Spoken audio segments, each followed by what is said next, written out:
நீங்க சொன்ன அன்னைக்கு அவர் உங்களோட இருதயத்துல வந்தார். அதுதானே விசுவாசம், அதுதானே விசுவாச அறிக்கை, அதுதானே நற்செய்தி. எனக்குள்ளே வந்த ஆண்டவர் உனக்குள்ளேயே வரணும் அப்படின்னு சொல்றதானே நற்செய்தி. என்னை நித்தியத்திற்கு அழைத்து போக இருக்கின்ற ஆண்டவர் உன்னையும் நித்தியத்திற்கு அழைத்து போகணும், அதற்காக நான் வந்திருக்கிறேன்னு சொல்றது தானே நற்செய்தி. அல்லேலூயா. அப்ப ஆண்டவராகிய கிறிஸ்து நம்ம எல்லார்கிட்டையும் குழந்தையா எப்ப உருவானாரு? என்னைக்கு நம்ம பாவ அறிக்கை பண்ணி அவரே ஆண்டவர் அப்படின்னு நம்ம விசுவாச அறிக்கை பண்ணமோ அன்னைக்கு என்னோட இருதயத்துல வந்தார், உங்களோட இருதயத்திலையும் வந்தார். எப்படி வந்தார்? குழந்தையாக வந்தார். மரியாள் வயிற்றுல பெரிய ஆளாக வந்தார், குழந்தையாக கருவிலே வந்தார். ஓகே. அப்ப குழந்தையாக வந்த இந்த இயேசுவை, குழந்தையாக இந்த வந்த இயேசுவை நிறைய பேர் குழந்தையாவே வச்சிருக்காங்க. நிறைய பேர் குழந்தையாவே வச்சிருக்காங்க. குழந்தையா வச்சிருந்தா மட்டும் பரவாயில்ல, நிறைய பேர் பட்டினியா வேற வச்சிருக்காங்க. ஹல்லேலூயா. கொடுங்கோளர்கள். கரெக்ட் தானே? குழந்தைக்கு சாப்பாடு கொடுக்காம இருக்கிறவங்க கொடுங்கோளனா இல்லையா? ஆமா, ஹிட்லரை விட மோசமானவங்க. ஹல்லேலூயா. அப்போ நிறைய பேர் ஆண்டவராகிய இயேசு கிறிஸ்து நம்ம இருதயத்துக்குள்ள வந்ததுக்கு அப்புறமா அவங்க வேலையை பார்த்துட்டு நடந்துக்கிட்டே இருக்காங்க. இந்த உள்ள ஒரு குழந்தை இருக்கு, அந்த குழந்தைக்கு என்ன வேணும்? அந்த குழந்தை சாப்பிட்டுச்சா, குடிச்சிச்சா, படுத்து தூங்குச்சா, எந்திரிச்சிச்சா, பல்லு விளக்குச்சா, ஒன்றும் கேட்கறதில்ல. காலையில் எந்திரிச்சு விசுவாசியாகிய கிறிஸ்தவன் அவன் பல்லு விளக்கிட்டு நாஸ்தாவை தின்னுட்டு ஓடுறான். எலக்ட்ரிக் ட்ரெயினை பிடிக்கணும், பஸ்ஸை பிடிக்கணும் அப்படின்ட்டு. உள்ள இருக்கிற இயேசு அவன் கூடயே தானே ஓடி வருவாரு, அவன் கூடயே ஓடி வர்றாரு. பசி பட்டினி மயக்கத்தில் அப்படியே ஓடி வர்றாரு. இப்ப ஆண்டவராகிய இயேசு கிறிஸ்து வசனம் சொல்லுது, பிள்ளையானவன் வளர்ந்து ஆவியிலே பலன் கொண்டு தேவ கிருபையாலே நிறைந்து அப்படின்னு. அதானே படிச்சீங்க, உங்க பைபிள்லயும் அதானே இருக்கு. அப்ப ஆண்டவராகிய இயேசு கிறிஸ்து வளரணும் அப்படின்னா அவருக்கு என்ன கொடுக்கணும்? சாப்பிடணும்ல. என்ன கொடுப்பீங்க? என்ன கொடுப்ப நீ? இட்லி கட்டி சட்னியா, உப்மாவா? என்ன கொடுப்ப? இட்லியா? ஓகே. அவரு உனக்குள்ள சரீரமா இல்லை, கரெக்டா? எனக்குள்ளேயும் சரீரமா இல்லை. அவர் எப்படி இருக்கிறாரு? ஆவியானவரா இருக்கிறாரு. அவர்கிட்ட போய் ஆவி பறக்க இட்லி கொடுத்தா அவரால் சாப்பிட முடியுமா? ஆவி கிட்ட போய் இட்லி ஆவி பறக்க இட்லி கொடுத்தா சாப்பிட முடியுமா? முடியாது. ஓகே. அப்ப ஆவியானவராக இருக்கக்கூடிய இந்த இயேசுவை சாப்பிட வைக்கணும் அப்படின்னா அவருக்கு ஒன்னே ஒண்ணுதான், மனுஷன் அப்பத்தினாலும் தேவனுடைய வார்த்தையினாலே. அப்போ ஆவியானவருக்கு, அப்ப ஆவியில இருக்கக்கூடிய இயேசுவுக்கு நீங்களும் நானும் கொடுக்க வேண்டிய உணவு என்ன அப்படின்னா தேவனுடைய வார்த்தை. அப்ப காலையில எந்திரிச்சு நம்ம இட்லி சாப்பிட்றதுக்கு முன்னாடி இல்ல இட்லி சாப்பிட்றப்போ அவரை நினைக்கணும், ஐயோ அவர் பட்டினியா இருக்காரு, அவருக்கு எதாவது கொடுக்கணுமே அப்படின்னு சொல்லி வேக வேகமா போய் வேதத்தை திறந்து வேத வசனத்தை வாசிக்க ஆரம்பிக்கணும், வேத வசனத்தை தியானிக்க ஆரம்பிக்கணும், வேத வசனத்தை அறிக்கை பண்ண ஆரம்பிக்கணும். அப்ப வேத வசனத்தை வாசிக்க வாசிக்க, வேத வசனத்தை தியானிக்க தியானிக்க, வேத வசனத்தை ஜெபிக்க ஜெபிக்க உள்ள இருக்கக்கூடிய கிறிஸ்து என்ன ஆவாரு? அப்படின்னு சொல்லி வளர ஆரம்பிப்பார். ஹலோ, நிறைய பேர் 6 மாசத்துக்கு ஒரு தடவை அவருக்கு சாப்பாடு, 6 மாசத்துக்கு ஒரு தடவை சாப்பாடு. அவங்களுக்கு சரீரத்துக்கு ஏதாவது ஒரு பிரச்சனை வந்துருச்சுன்னா வேகமா ஓடுவாங்க. ஜெபிங்கய்யா, உடம்பு கூட கூட வருது அப்படின்னு.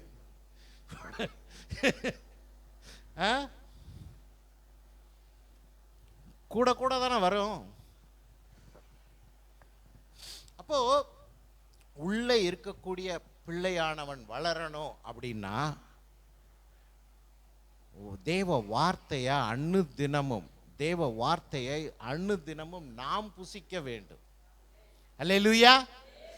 அப்போ தேவ வார்த்தையை நாம புசிக்க புசிக்க புசிக்க என்ன நடக்கும்? லூக்கா 2:40 நடக்க ஆரம்பிக்கும் நம்ம வாழ்க்கையில். லூக்கா 2:40 நம்ம வாழ்க்கையில் நடக்கணுமா வேண்டாமா? 2:40 நடக்கணுமா வேண்டாமா? ஆமா. அங்க என்ன உங்களுக்கு கதை சொல்றக்கா எழுதி வச்சிருக்கு? பிள்ளையானவன் வளர்ந்து சாப்பிட்டு குடிச்சு தூங்கின்னு. பிள்ளையானவன் வளர்ந்து ஆவியில பலன் கொள்ளணும். அப்ப ஆவியில பலன் கொள்ளாம இன்னைக்கு கிறிஸ்தவங்க இருக்காங்க அப்படின்னா என்ன அர்த்தம்? உள்ள இருக்கிற ஆவியானவரை பட்னி போட்டு சாகடிக்கிறாங்கன்னு அர்த்தம். ஹலோ, இங்க இருக்கிறவங்க இந்த பக்கம் வர்றேன். ஆவியில பலன் கொள்ளணும் அப்படின்னா தேவனுடைய வார்த்தையை அனுதினமும் புசிக்கணும். அதை ஆண்டவர் யோசுவா கிட்ட சொல்லும் போது என்ன சொல்றாரு? இரவும் பகலும் இதை நீ தியானி. இரவும் பகலும் இதை நீ தியானி. இந்த வார்த்தை உன் வாயை விட்டு பிரியாமல் இருப்பதாக.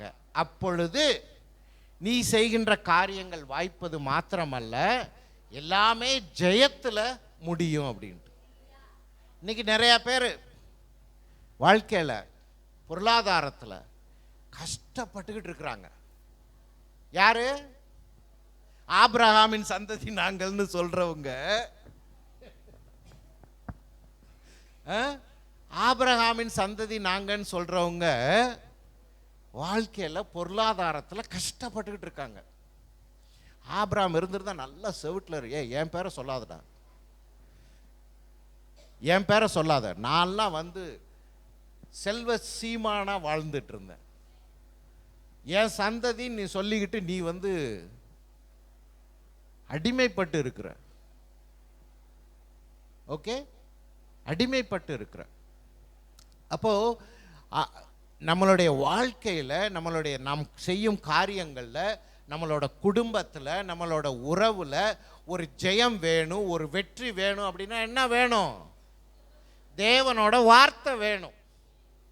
அல்லேலூயா. யோசுவா 1, 7, 8, 9 எடுத்து படிச்சீங்கன்னா தெரியும். யாராவது படிக்கிறீங்களா?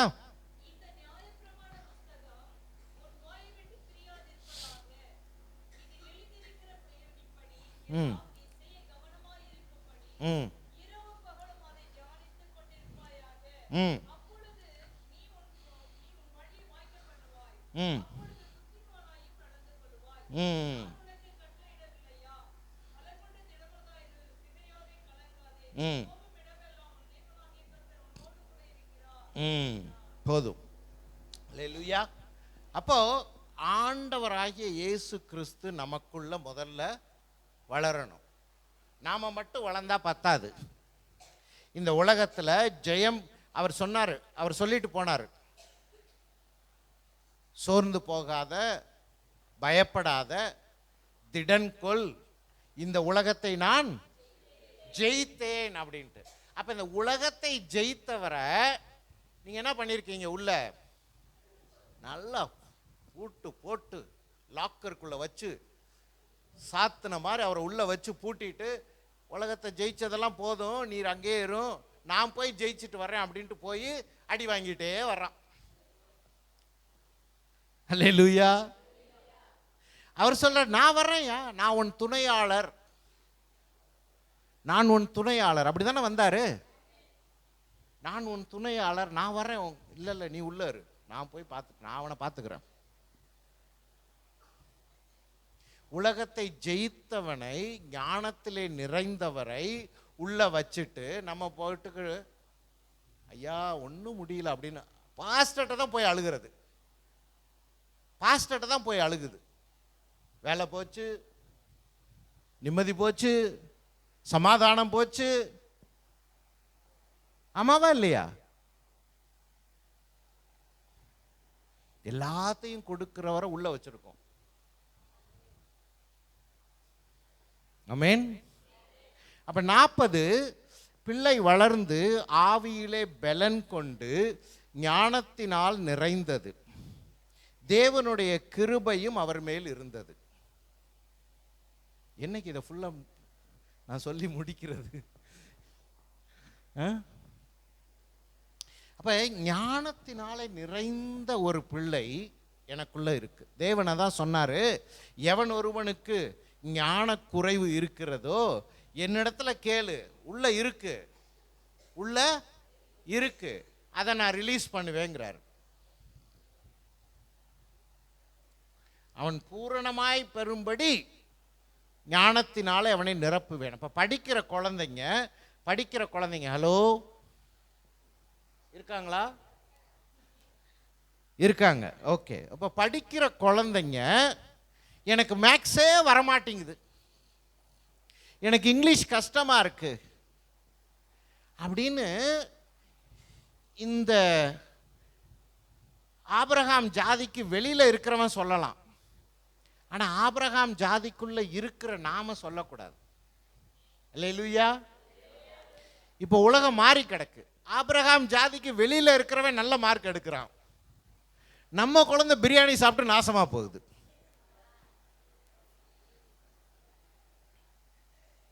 அப்ப நீ என்ன பண்ணணும்? படிக்க புத்தகத்தை எடுக்கும் போதே ஜேம்ஸ் என்ன யாக்கோபு இல்ல, யாக்கோபு 1:5 சொன்னீங்களே, எவன் ஒருவன் ஞானத்திலே குறைவுள்ளவனா, அதை படிங்க.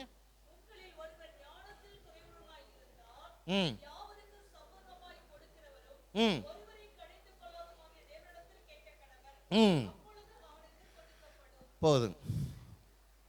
அவர் போய் கேட்டா திட்டமாட்டாராம். அப்படிதானே சொல்லுது. மேக்ஸ் புரியலன்னு வாத்தியார்ட்ட போய் கேளு, நல்ல முதல்ல 2 கொட்டுவார், அப்புறம் காதை திருகி கழுத இது கூடவா தெரியல உனக்கு அப்படின்னு சொல்லிட்டு தான் அவர் சொல்லவே ஆரம்பிப்பார். ஆனா இங்க வசனம் சொல்லுது, ஐயா எனக்கு மேக்ஸ் புரியல அப்படின்னு சொல்லி ஆண்டவர்கிட்ட கேட்கும்போது அவர் உன்னை கடிந்து கொள்ளாமல், அப்படியாப்பா இந்த நான் தர்றேன் வச்சுக்கோ அப்படின்னு சொல்லி டக்குன்னு மண்டையை திறந்து போட்டுருவாராம். புரியுதா? 4 மணி நேரம் உட்கார்ந்து பண்ற வேலையை 1 மணி நேரத்தில் முடிச்சிடலாம். ஹலோ, அம்மா சொல்லிட்டு இருந்தாங்க, கிறிஸ்மஸ் விழா இன்னைக்கு சாயந்தரம் இருக்கு, படிக்கிறவங்க எல்லாம் அதை காரணம் சொல்லாதீங்க அப்படின்ட்டு. நீ இப்ப முடிச்சுட்டு போய் சொல்லு. யாக்கோபு 1:5 சொன்னீங்களே, ஒருத்தர் வந்து கதறினாரு, நான் கேட்கிறேன் உங்ககிட்ட, இப்ப எனக்கு அந்த ஞானத்தை கொடுங்க, எனக்கு அடுத்த 1 மணி நேரத்தில் இதெல்லாம் நான் படித்து முடிக்கணும், நான் படித்ததெல்லாம் எனக்கு நாளைக்கு நான் பரீட்சை எழுதும்போது ஞாபகத்துக்கு வரணும், நீங்கள் தான் துணையாளராம்ல, வாங்க என் துணைக்கு அப்படின்னு சொல்லி அவர்கிட்ட பேசிட்டு படிச்சுட்டு போ, நாளைக்கு அது உனக்கு ஞாபகத்துக்கு வருதா இல்லையான்னு நான் என்கிட்ட சொல்லு. அல்லேலூயா. ஸோ ஆண்டவர் உனக்கு அதிகமான இந்த உலகத்தில் இருப்பவனை காட்டிலும் அதிகமான ஞானத்தோடும் செல்வத்தோடும் ஆசீர்வாதத்தோடும் சமாதானத்தோடும் வைக்கணும்னு நினைக்கிறார். நினப்பு தான் பொழப்ப கெடுக்குதுன்னு ஒரு வார்த்தை இருக்குல்ல, அந்த மாதிரி நம்ம அதெல்லாம் ஒதுக்கி வச்சுட்டு, ஏன் முயற்சி, ஏன் பிரயாசம், ராத்திரியெல்லாம் என் பையன் கண்ணு முழிச்சு படித்தான், ஏன் படிக்கணும்? வேண்டாமே. அப்போ உன்னோட ஆண்டவரை நீ தெரிஞ்சுக்கலன்னு அர்த்தம். உன் ஆண்டவர் யாரு அப்படின்றது உனக்கு புரியலன்னு அர்த்தம். ஹலோ, அவர் கடைசியா அடிபட்டு மிதிப்பட்டு எச்சில் வாங்கி ரத்தம் சிந்தி அந்த கல்வாரி சிலுவையில் இருந்தப்ப என்ன சொன்னாரு?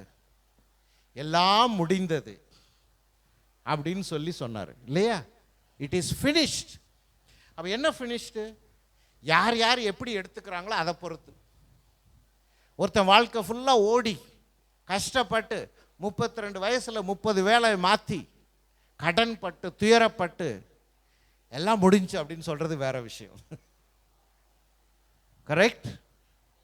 ஆனால் விசுவாசத்தோடு கல்வாரியை பார்த்து, ஆண்டவரே எல்லாம் முடிந்தது என்று சொன்னீரே, என் வாழ்க்கையிலே இன்று முதல் புதிதானது ஆரம்பமாகட்டும், என் வாழ்க்கையிலே எல்லாமே புதிதாகட்டும் அப்படின்னு சொல்லிட்டு அவர்கிட்ட போய் சொல்லிட்டு நடக்க ஆரம்பிக்கிறது அடுத்த முடிந்தது.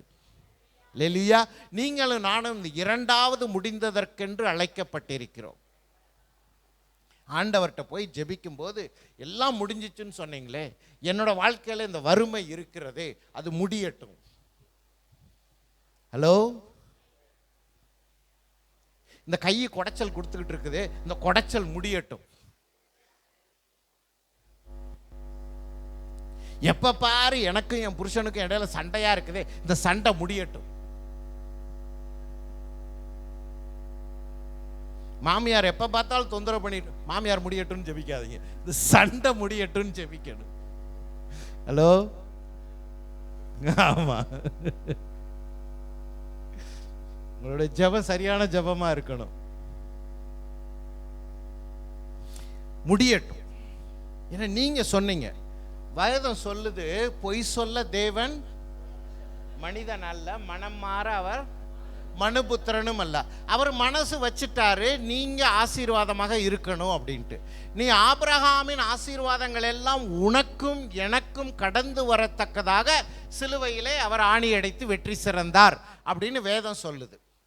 நம்ம வேதத்தை நம்புவோமா, உலக பிரகாரமா நம்ம பார்க்கறத நம்புவோமா? வேதத்தை தான் நம்பணும். அதுதான் சத்தியம், அதுதான் சத்தியம். நம்ம கண்ணில் பார்க்குறோம்ல, இது எல்லாமே மாயை, எல்லாம் மாயை. வேதத்தின்படி உன் வாழ்க்கை இருந்தா அதுதான் சத்தியம். வேதத்தின்படி வாழ்க்கை இல்லை அப்படின்னா அது எல்லாமே மாயை. அப்ப என்ன பண்ணணும்? எனக்கு இப்படி இல்லையே ஐயா, நீங்க ஏதோ சொல்றீங்க, ரொம்ப இன்ட்ரெஸ்டிங்கா இருக்கு, கேட்கறதுக்கு நல்ல காதுக்கு நல்லா இருக்குயா அப்படின்றவங்க போய் ஆண்டவர்கிட்ட சொல்லணும். ஆபிரகாமின் ஆசீர்வாதம் ஏதோ எனக்கு கடந்து வந்துச்சாம்ல, எங்க அது? எங்க அது? 3வது டப்பால இருக்கா? மேல பரன்ல பாத்திரம் போட்டு வச்சனே அதுக்குள்ள இருக்கா அப்படின்னு தேடாம வேதத்தை தேட ஆரம்பிக்கணும். ஹல்லேலூயா. வேதத்தை தேட ஆரம்பிக்கணும். வேதத்தை நீங்க தேட தேட தேட ஆண்டவர் உங்களோட பேச ஆரம்பிப்பார். முதலாவது படி, ஆண்டவர் உங்களோட பேச ஆரம்பிப்பார்.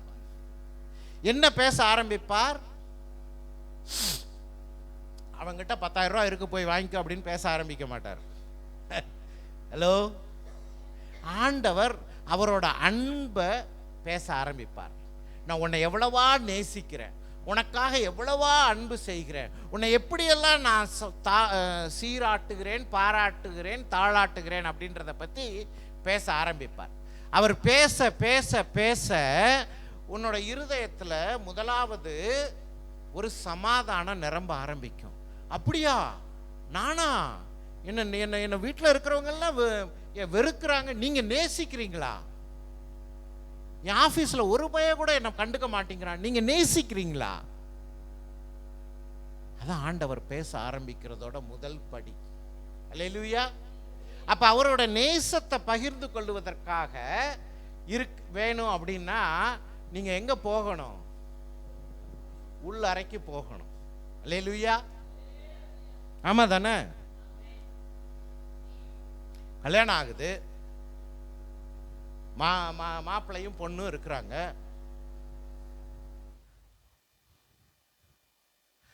வீடெல்லாம் மூடிட்டு முதல் இரவு வீட்டுக்கு வெளியிலே வச்சுக்கோங்க அப்படின்னு சொல்லுவீங்க. ஹலோ, உள்ள ஒரு அறை ரெடி பண்ணி, கரெக்ட், மாப்பிள்ளையும் பொண்ணையும் அனுப்புறீங்க. ஆமா தானே? சரியா தானேம்மா பேசுறேன் நான்? அவங்க சொல்லிட்டாங்க, சரியா? அப்போ அந்த உள் அறைக்குள்ள போகும்போதுதான் மணவாளனாகிய இயேசுவுக்கும் மணவாட்டியாகிய எனக்கும் இடையில உறவு ஏற்படும். அல்லேலூயா. அப்ப அந்த உள் அறைக்கு போகணும் அப்படின்னா என்ன சொல்லணும்? இங்க உள்ள அறையை தட்டணும். அந்த உள் அறைக்குள்ள போகும்போது அவர் அன்பை பகிர ஆரம்பிப்பார். முதல் இரவுல போயிட்டு கணவன் மனைவி கிட்ட, எவ்வளவு சம்பாதிக்கிற, எவ்வளவு சேர்த்து வச்சிருக்கிற, நகை நட்டு எவ்வளோ இருக்கு, நிலங்கெல்லாம் ஏதாவது வாங்கி போட்டிருக்கியா, வீடு வாங்கி போட்டிருக்கியா அப்படின்னு பேசுவார். ஞாபகம் இருக்கா உங்களுக்கு? 30 வருஷத்துக்கு முன்னாடி ஐயா உங்களுக்கு கல்யாணம் ஆனப்போ முதல்ல வரைக்கும் நீங்க போனப்போ என்ன பேசினாரு? ஞாபகம் இருக்கா உங்களுக்கு? ரொம்ப வெட்கப்படுறாங்க. உலகத்துல நடக்காதையா நான் பேசுறேன்? அப்ப முதல் இரவு அறைக்குள்ள போகும் பொழுது, உள் அறை, முதல் இரவு அறை அப்படின்னு நான் சொல்றது வந்து உள் அறை. ஓகே, உள் அறைக்குள்ள போகும் பொழுது நாம கணவனுக்கும் மனைவிக்கும், மணவாளனுக்கும் மணவாட்டிக்கும் இடையில அன்பை பகிர்ந்துக்குவோம். அவங்கள தட்டி எழுப்பி விடுங்க, சிஸ்டர் எந்திரிங்க அப்படின்னு சொல்லுங்க. கடைசியா உட்காந்துருக்கு. ஓகே. அப்ப உள் அறைக்குள்ள போகும்போது அன்பை பகிர்ந்துக்குவோம். அந்த மாதிரி ஆண்டவர் உன் கூடையும் என் கூடையும் அன்பை அணு தினமும் பகிர்ந்துக்கணும்னு நினைக்கிறார். நம்ம என்ன பண்றோம்? வேலை செஞ்சு உடம்பெல்லாம் அப்பா எப்படா படுப்போன்னு இருக்கு அப்படின்னு கையை காலை நீட்டி போர்வையை போட்டு ஃபேனை போடுறா, லைட் ஆன, கரெக்டு தானே? அவர் உங்ககிட்ட அன்பை பகிரணும்னு நினைக்கிறாரு. நீங்களும் நானும் என்ன பண்றோம்? அதெல்லாம் நாளைக்கு பார்த்துக்கலாம், ஒரு லீவ் நாள் பார்த்துக்கலாம், இப்போ எதுக்கு என்ன அவசரம் அப்படின்னு சொல்லி படுத்து தூங்கிடுறோம். அப்ப அந்த அன்பை பகிர அன்பை நீங்க ருசிக்க ருசிக்க ருசிக்க உங்களுக்கும் எனக்கும் என்னோட தேவை, இந்த உலக பிரகாரமாக வாழ்வதற்கு என்ன தேவை அப்படின்றதே மறந்து போயிடும். சொல்றது புரியுதா உங்களுக்கு? அதனால வீட்டில் எல்லாமே நிறைவா இருக்குன்னு இல்லை, வீட்டில் குறைவுகள் இருக்கலாம், தேவைகள் இருக்கலாம். ஆனாலும் ஆண்டவரிடத்துல போய் அவரோட அன்பை நாம பெற்று கொள்ள என்ன ஆகுதான்? நம்மளுடைய சிந்தைகள் கிறிஸ்துவின் சிந்தைகள் போல மறுரூபமாகுதான். கிறிஸ்துவின் சிந்தைகள் போல மறுரூபம் ஆகுறதுன்னா என்ன? காலையில கிறிஸ்து எந்திரிச்சு இன்னைக்கு எவன்கிட்ட போய் கடன் வாங்கலாம்? முனுசாமி போன வாரமே கொடுத்துட்டான், முத்துசாமி போனா அடிப்பான், எஸ்தர்கிட்ட போய் கேட்கலாம், எஸ்தர்கிட்ட தான் காசு இருக்கும், அதை வாங்கி இன்னைக்கு ஓட்டிடலாம் அப்படின்னு நினைப்பாரா என்ன? கிறிஸ்துவின் சிந்தை தேவனுடைய சித்தம் இன்றைக்கு எனக்கு என்ன அப்படின்றதுலயே இருக்கும். அல்லேலூயா. அப்ப அதிகாலையில் எந்திரிச்சு ஆண்டவராகிய கிறிஸ்து இந்த உலகத்துல இருந்தப்ப அதிகாலையில எந்திரிச்சு மற்றவங்களாம் தூங்கிட்டு இருந்தானுங்க, இவர் போய் ஜெபம் பண்ண ஆரம்பிச்சாராம். என்ன ஜெபம் பண்ணியிருப்பாரு? ஆண்டவரே, நான் எங்கேயும் போய் கையை நீட்ட மாட்டேன், அவங்களா கொண்டாந்து இடியாப்பமும் பாயாவும் வைக்கணும் அப்படின்னு வேண்டியிருப்பாரு. இன்றைக்கு உங்க சித்தம் என்ன ஆண்டவரே? இன்னைக்கு உங்களோட மன்னா என்ன வார்த்தை என் கூட பகிர்ந்துக்க போறீங்க அப்படின்னு போய் டெய்லி காலையில ஜெபம் பண்ணார். அப்ப அவர் சொல்லுவார், மகனே இன்னைக்கு எந்திரிச்சு நீ அங்க போ, அந்த பெதஸ்தா குளத்துல ஒருத்தன் இருக்கான், 30 வருஷமா யார் என்னை தூக்கி விடுவான்ட்டு நீ போய் அவனை தூக்கி விடு அப்படின்னு சொல்லுவார். ஹலோ. அப்ப ஆண்டவருடைய சித்தம் என்ன அப்படிங்கிறத அறிந்து கொள்ளுவதில் தான் நம்மளோட ஜெபம் இருக்கணும். அங்க போயிட்டு என்னால முடியலன்னு அழுது புலம்பி 30 நாள் 300 நாள் 30 வருஷம் அதே சேம் புலம்பல்கள். புத்தகம் 1 சாப்டர் 1 சாப்டர் 2 எழுதிக்கிட்டே இருக்கிறது. கொஞ்ச நாள்ல பாப்பாரு, நீ காலையில போய் முட்டி போட்டாலே ஆண்டவர் அவர் அழுக ஆரம்பிச்சிருவார், ஐயோ வந்துட்டாயா புலம்புறதுக்கு அப்படின்ட்டு. அப்போ ஆண்டவர்கிட்ட போய் உங்கள் சித்தம் என்ன ஆண்டவரே, இன்னைக்கு உங்கள் சித்தம் என்ன? தேவ கிருபை இன்னைக்கு எதில் வெளிப்பட போகுது? உங்களுடைய கிருபை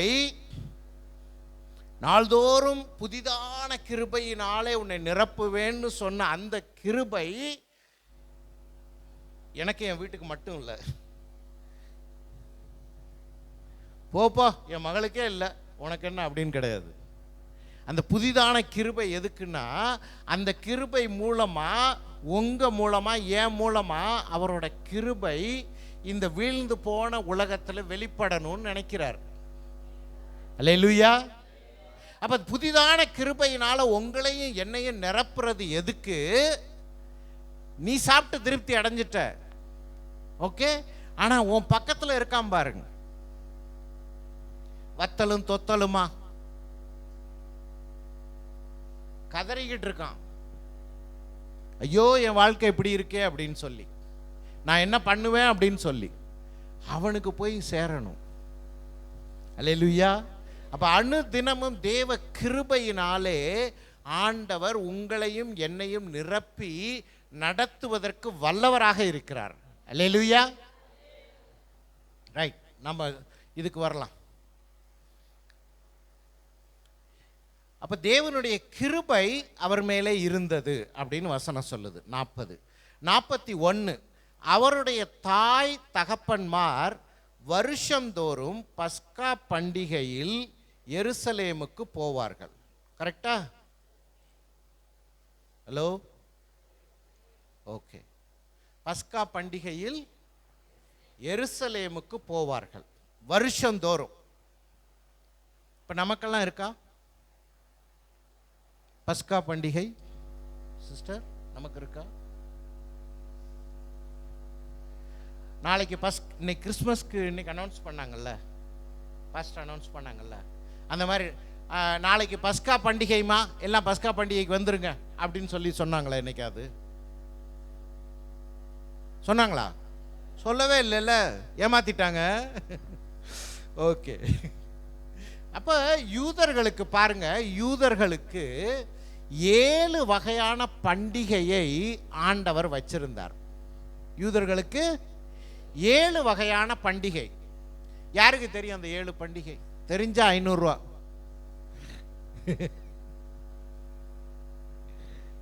வேணாமா? 500 ரூபாப்பா. 7 பண்டிகை என்ன? அப்புறம் 2 யாரோ ஒருத்தர் திருவிளையாடல் மாதிரி எவ்வளோ சொல்லியிருக்கணும், அதுக்கேற்ற மாதிரி காசு கொடுங்கன்ற மாதிரி இங்கே ஒன்று அங்கே ஒன்று எல்லாம் சேர்த்து மொத்தமாக வந்துருச்சியா 500 கொடுங்க அப்படின்னு. பஸ்கா பண்டிகை, கூடார பண்டிகை, அறுப்பின் பண்டிகை, புளிப்பில்லாத அப்ப பண்டிகை, அப்புறம் இங்க ஏதோ சத்தம் வந்துச்சு, எக்கால பண்டிகை, அப்புறம் 5 ஆயிடுச்சு. பூரிம் எல்லாம் அதுக்கப்புறம். 7 தான் முக்கியம், பூரிம் எல்லாம் அதுக்கப்புறம்.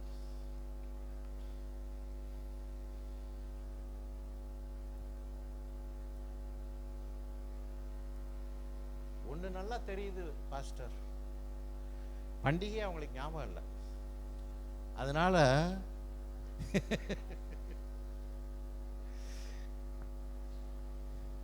முதற்கனி பண்டிகை அப்படின்னு ஒன்று இருந்துச்சு. அதான் பெட்டி காலியா இருக்குது, ஏன்னா முதற்கனி பண்டிகையே தெரியல. முதற்கனி பண்டிகை அப்படின்னு இருந்துச்சு. நீங்க ஒரு டீச்சிங் எடுங்க, இந்த 7 பண்டிகை பத்தி உங்களோட விசுவாசிங்க தெரிஞ்சுக்கட்டும். முதற்கனி பண்டிகை அப்படின்னு சொல்லி ஒரு பண்டிகை இருந்துச்சு, ஓகே. அப்புறம் இன்னொரு பண்டிகை, எல்லாம் அதாவது தேவையான பண்டிகையை நல்லா மறந்துடுறாங்க விசுவாசிகள், பெர்ஃபெக்ட் விசுவாசிஸ், ஓகே. பாவ நிவர்த்தி பண்டிகை அப்படின்னு ஒரு பண்டிகை இருந்துச்சு. முக்கியமான 2 மறந்தாச்சு. பஸ்கா எல்லாம் சாப்பிட்றத பத்தி எல்லாம் ஞாபகம் இருக்கு, புளிப்பில்லாத அப்போ போடு. பாவ நிவர்த்தி பண்டிகை, முதற்கனி பண்டிகை. I tell you, I challenge you today. இன்னைக்கு நான் உங்களுக்கு ஒரு சேலஞ்சாகவே நான் சொல்கிறேன். 1ஆம் தேதியோ 30ஆம் தேதியோ 7ஆம் தேதியோ என்னைக்கு உங்களுக்கு சம்பளம் வருதோ, சம்பளம் வருதுல்ல, என்னைக்கு உங்களுக்கு சம்பளம் வருதோ அந்த சம்பளத்தில் முதற்கனியை ஓகே, அந்த முதற்கனியை எடுத்து கொண்டு வந்து ஆண்டவர்கிட்ட படைச்சு பாருங்க.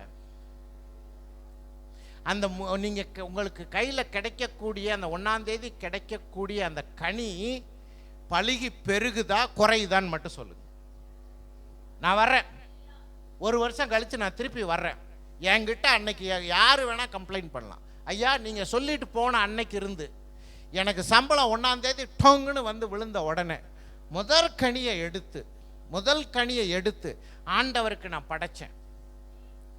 12 மாதம் ஆச்சு, எனக்கு கனி விருத்தியே ஆகலைன்றவங்க மட்டும் என்கிட்ட வந்து நில்லுங்க.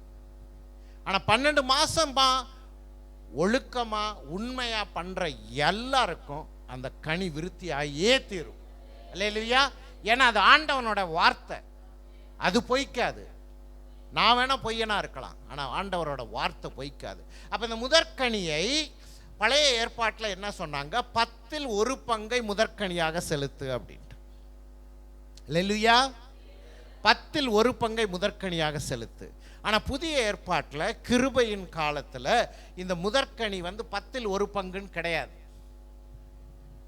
ஓகே, உங்கள் இஷ்டம்தான். நீங்கள் அந்த மொத்த சம்பளத்தையும் கொண்டு வந்து முதற்கனியாகவும் போடலாம். 10% மட்டும் வச்சுக்கிட்டு 90% கொண்டு வந்து முதற்கனியாகவும் போடலாம். 10 ரூபாயை மட்டும் எடுத்து அதில் முதற்கனியாகவும் போடலாம். நீங்கள் எதை வேணாலும் போடலாம், ஆனால் அது முதற்கனியாக இருக்க வேண்டும். அல்லேலூயா. ஓகே, முதற்கனியாக இருக்க வேண்டும். முதற்கனியாக இருக்கும் பட்சத்தில் உங்களுக்கு கிடைக்கக்கூடிய கனி, உங்களுக்கு கிடைக்கக்கூடிய சம்பளம் பெருகும். சம்பளம் பெருகும். 2வது, ஐயா கனி பெருகுனா மட்டும் போதாதியா, இடம் கொள்ளாமல் போகும் மட்டும் எனக்கு வேணும். அப்படியே அப்படின்னு மூச்சு விடுற மாதிரி எனக்கு நிறையணும் அப்படின்னு சொன்னா மல்கியா புத்தகத்தில் எழுதின காரியத்துக்கு ஒப்பு கொடுக்கணும். அதில் மட்டும்தான் சொல்றார், என் பண்டக சாலையில் கொண்டு வந்து தசம பாகத்தை செலுத்து, அப்பொழுது என்ன பண்ணுவாராம், உங்க நீங்க வேலை செய்றீங்களா கம்பெனி, அந்த பாஸ் இல்லை, அவர் இல்லை கொடுக்கிறது உங்களுக்கு, வானத்தின் பலகணிகளை திறந்து இடங்கொள்ளாமல் போகும் மட்டும் உன்னை ஆசீர்வதிப்பேன். அல்லேலூயா. அது மட்டும் இல்ல, அதுக்கு அடுத்து இருக்குது, ஐ வில் டிரைவ் த டிவௌரர் அப்படிங்கிறாரு. அப்படின்னா என்ன? உங்ககிட்ட திருடிட்டு போறான்ல, 1000 ரூபா வந்துச்சு, இல்லை 10,000 ரூபா வந்துச்சு, மாச கடைசி ஆனா பாக்கெட்ல விட்டா 10 பைசா கூட வரமாட்டேங்குது. ஏன்னா ஒருத்தன் இருக்கான், யோவான் 10:10 சொல்லுது, திருடன் திருடவும் கொல்லவும் அழிக்கவும் மட்டுமே வருகிறான். அப்ப அவன் வந்து நீ முதற்கனியோ தசம பாகத்தையோ செலுத்தாம இருந்தா அவன் வந்து எடுத்துட்டு போயிடுவான். எப்பயுமே இல்லாமலே தான் இருப்ப. அப்ப தசம பாகத்தை செலுத்த ஆரம்பிக்கும் போது, ஐயா எனக்கு மாச கடைசியில பட்ஜெட் இடிக்குதேன்றதை யோசிக்க கூடாது. நீர் சொன்ன எல்லா வார்த்தையை அதன்படி நான் ஒப்பு கொடுத்துட்டேன். இப்ப நீர் எனக்கு வானத்தின் பலகணியை திறம். ஹலோ, வேலை செஞ்சு இங்க சம்பாதிக்கிறவங்களாம் யாரு? கை தூக்குங்க. வேலை செஞ்சு சம்பாதிக்கிறவங்க நல்லா உயர்த்துங்க. Lord, I lift every soul who has lifted their hands towards heaven. உம்முடைய சமூகத்துக்கு நேராக அவர்கள் கைகள் உயர்த்தப்பட்டிருக்கிறதப்பா. அந்த கைகளின் பிரயாசத்துக்கு நேராக உம்முடைய ஆசீர்வாதத்தை நான் அனுப்புகிறேன். Lord, establish their hands, O Master. Establish the work of their hands, O Lord. I pray, O Master, that these hands be blessed. கர்த்தாவே, இந்த கரங்கள் ஆசீர்வதிக்கப்பட்ட கரங்களாக, இந்த கரங்கள் வறுமை என்பதை காணாத கரங்களாக, இந்த கரங்கள் உமக்காகவும் உம்முடைய சமூகத்திற்காகவும் கொடுக்கின்ற கரங்களாக இன்று முதல் மாறத்தக்கதாக இந்த கரங்களின் மேலே உம்முடைய பரிசுத்த இரத்தத்தை நான் பூசுகிறேன் சுவாமி. I keep every devourer away from this work of these hands, O Master, from this day onwards. கர்த்தாவே, இந்த நாள் முதல், அவர்கள் ஒப்புக் கொடுக்கின்ற இந்த நாள் முதல் அவர்கள் இடத்திலே, அவர்களுடைய சமூகத்திலே, அவருடைய வேலை ஸ்தலத்திலே, அவர்கள் இருக்கின்ற இடத்திலே, அவர்கள் சொந்தக்காரர்கள் மத்தியிலே உயர்த்த வேண்டுமாய் நான் ஜெபிக்கிறேன் சுவாமி. துதி கன மகிமை உமக்கே. மீட்பர் இயேசுவின் ஜெபம் கேட்கிறோம் நல்ல பிதாவே. ஆமென். Amen. Are you enjoying? போர் அடிக்கிறேனா?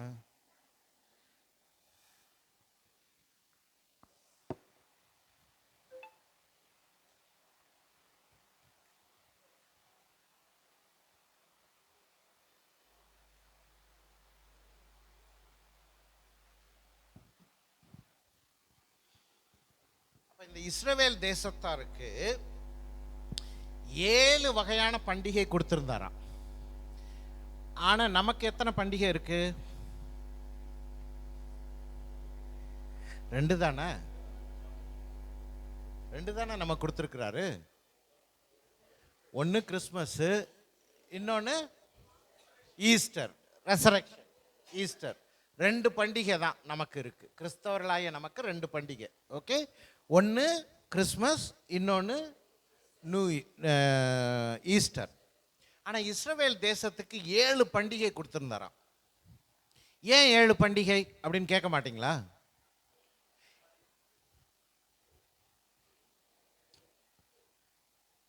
நீங்கள்லாம் நல்லவங்க, ஏமேன்னு சொல்லி வாங்கிக்கணும்ல. நீங்கள்லாம் நல்லவங்க. ஆனால் அவன் இருக்கான்ல, யாரு? இஸ்ரவேல் தேசத்தான். அவன் பொல்லாதவன் ஆண்டவருக்கு தெரியும். வணங்கா கழுத்து உள்ளவன் அப்படின்றது அவருக்கு தெரியும். கடின இருதயம் உள்ளவன் அப்படின்றது அவருக்கு தெரியும். கரெக்டா? அப்போ என்ன சொன்னாரு? இவனுக்கு வந்து பண்டிகைன்னு ஒன்று வைக்காட்டி நம்மளை சுத்தமாக மறந்துடுவான். ஓகே, பண்டிகைன்னு ஒன்று வச்சாதான், ஓ இந்த பண்டிகை இருக்குது வாங்க கோயிலுக்கு போகலாம் அப்படின்னு சொல்லி வந்து என்கிட்டயாவது நிற்பான் அப்படின்னு சொல்லி 7 பண்டிகை வச்சார். அப்போ இந்த இஸ்ரவேல் தேசத்தான் மற்ற நாட்கள்லாம் அவன் வந்து ஜெபிக்கிறானோ ஆண்டவரை பார்க்குறானோ இல்லையோ, இந்த 7 பண்டிகைக்கு கண்டிப்பாக கோயிலுக்கு வந்துடுவான். ஹலோ, ஆமாம். நம்ம சகோதரர்கள் இந்துக்கள் இருக்காங்கல்ல, அவங்கள விட பக்தி வைராக்கியமானவன். பக்தி வைராக்கியம் அப்படின்னா இன்னைக்கு எங்கே போய் பார்க்க தான் முடியுது? 7 குண்டலம் வாடா அப்படின்ட்டு ஓடுறான்ல, அவங்கிட்ட தான் பார்க்க முடியுது. நம்மால் இதை கூட கொடுக்க மாட்டோம்.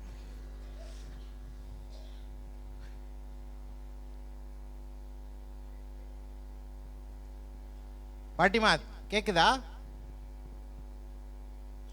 அப்போ இந்த இவன் வந்து அந்த மாதிரி பக்தி வைராக்கியமானவன். ஆனால் ஆண்டவரை தேட மாட்டான். 7 பண்டிகை வச்சுட்டா 7 தடவையும் போயிடுவான் அப்படின்னு சொல்லி 7 பண்டிகை வச்சார். அதில் முக்கியமான ஒரு பண்டிகை தான் பஸ்கா பண்டிகை. ஓகே, அப்புறமா பாஸ்டர் எடுப்பாங்க ஒவ்வொரு பண்டிகைக்கும் என்ன ரீசன், ஏன் அதை கொண்டாடணும் எல்லாம். ஓகே, இந்த பஸ்கா பண்டிகைக்கு தான் யார் வர்றா? 10 ஆயிடுச்சு, இப்போதான் ஆரம்பிக்கிறோம் பண்டிகைக்கு வர்றது. ஹலோ, ஆமாம். இந்த பஸ்கா பண்டிகைக்கு இயேசு அவரோட அப்பா அம்மாவோட வர்றார். ஓகே, இயேசு அவரோட அப்பா அம்மாவோட வர்றார். இப்போ வசனம் 42 சொல்லுது. ஓகே, 41 அவருடைய தாய் தகப்பன்மார் வருஷந்தோறும் பஸ்கா பண்டிகையில் எருசலேமுக்கு போவார்கள். அப்போ ஒவ்வொரு வருஷமும் பஸ்கா பண்டிகை, அந்த 7 பண்டிகைக்கும் போவாங்க. இங்கே பஸ்கா பண்டிகைக்கு எருசலேமில் தான் கோயில் இருந்துச்சு. அவங்க எங்கே இருந்தாலும் சரி இஸ்ரவேலில். இப்போ எங்கே இருக்காங்க? நாசரேத்தில் இருக்காங்க. ரைட்டா? பெத்லஹேமில் பிறந்து எகிப்து போய் திருப்பி நாசரேத்தில் போய் இருக்காங்க, கலிலியாவில் போய் இருக்கிறாங்க. இந்த கலிலியா பட்டணம், இந்த நாசரேத்து எருசலேம்ல இருந்து வேதம் சொல்லுது 3 நாள் பிரயாணத்தில் இருந்துச்சான். நம்ம ஊர் மாதிரி ஓலாலாம் இல்லை, ஓகே, ஒட்டகமும் கோவேரி கழுதை மட்டும்தான் இருந்துச்சு. அப்போ அந்த 3 நாள் இந்த கோவேரி கழுதை மேலே ஏறி போகணும், ஒட்டகத்து மேலே ஏறி போகணும். 3 நாள் பிரயாணத்தில் இருக்கிறதுக்கு வர்றாங்க, பண்டிகைக்கு வர்றாங்க. 42 அவருக்கு 12 வயது ஆன பொழுது அவர்கள் அந்த பண்டிகை முறைமையின்படி எருசலேமுக்கு போய், 12 வயது ஆன போது பண்டிகையின் முறைமையின்படி எருசலேமுக்கு போய். பாருங்க, வேதத்தில் ஒரு கமா இல்லை ஃபுல் ஸ்டாப் எதுவும் எக்ஸ்ட்ராவோ தேவையில்லாமலோ கிடையாது. அதில் சொல்லியிருக்கக்கூடிய ஒவ்வொரு வார்த்தையும் ஒரு ரீசனுக்காக தான், ஒரு காரண காரியத்தோட தான் வேதத்தில் இருக்கக்கூடிய ஒவ்வொரு வசனமும் இருக்கு, ஒவ்வொரு வார்த்தையும் இருக்கு. கரெக்டா? அப்போ இந்த எருசலேமுக்கு இவங்க போறத அவருக்கு 12 வயதான பொழுது அப்படின்னு ஏன் சொல்லணும்?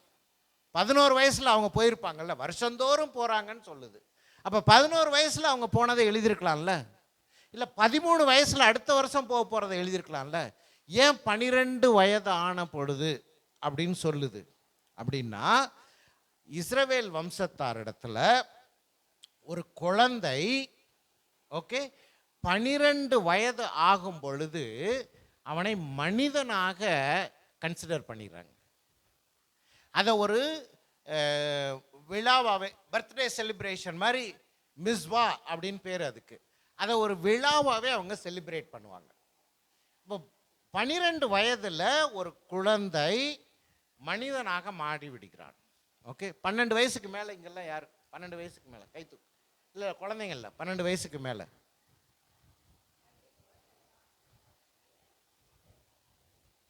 குழந்தை இல்லை. 1 2 இங்கே, டேய் தூக்குறியா இல்லையா? ஒரு முடிவு. நீ 12 வயசு ஆயிடுச்சா உனக்கு? பா, பொய்யனும் பொய்யனுக்கு தகப்பனுமா தான் உட்கார்ந்துருக்காங்க. அப்போ 12 வயது ஆகும் பொழுது அவங்க ஒரு குழந்தையாக இருந்தவன் மனிதனாக மாறிவிட்டான் அப்படின்ட்டு.